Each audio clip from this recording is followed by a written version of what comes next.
let's create a fall tree landscape using watercolors. Any watercolors will do, but I happen to love the pigment in the liquid watercolors, and you can find those in the description below. You should probably tape down your watercolor paper. I did not, but if you do tape it down, it'll keep it from curling on you. First, we're going to wet the middle of our paper. I don't really want to wet the top portion of my paper because I want to use the pigment full strength. I don't want to dilute it at all. And I want that middle section to just have that kind of dreamy, light, airy feel. The top, and we're just creating individual leaf effects. Now leave that middle section of your paper lighter. If at times you get it too dark, you can either add more water to dilute it or grab a paper towel and just soak some of that paint up.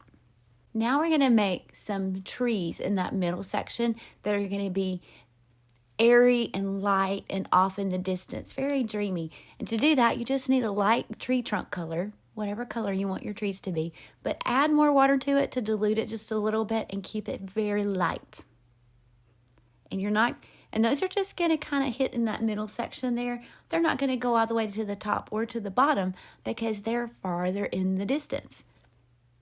Now we can add a little less water. So now with less water and more pigment, we're going to make trees that are a little bit closer to us. They're in the middle ground. And then finally, we will add some trees that are the darkest and the closest to us.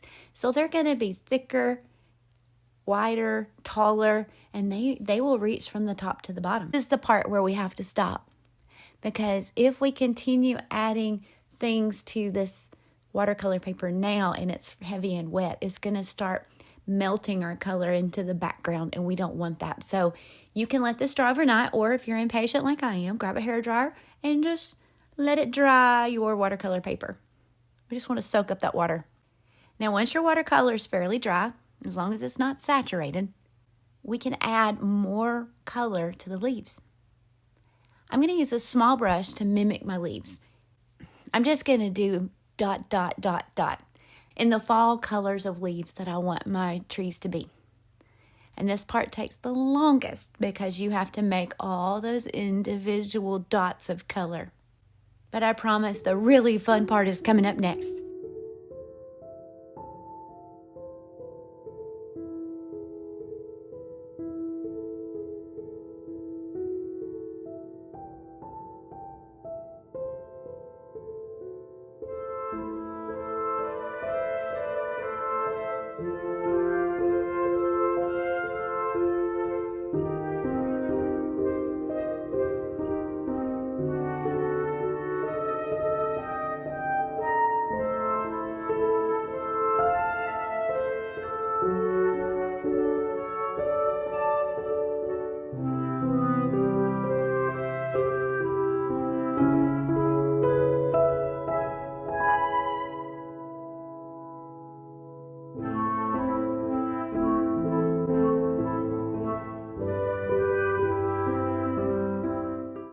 Secret ingredient, salt.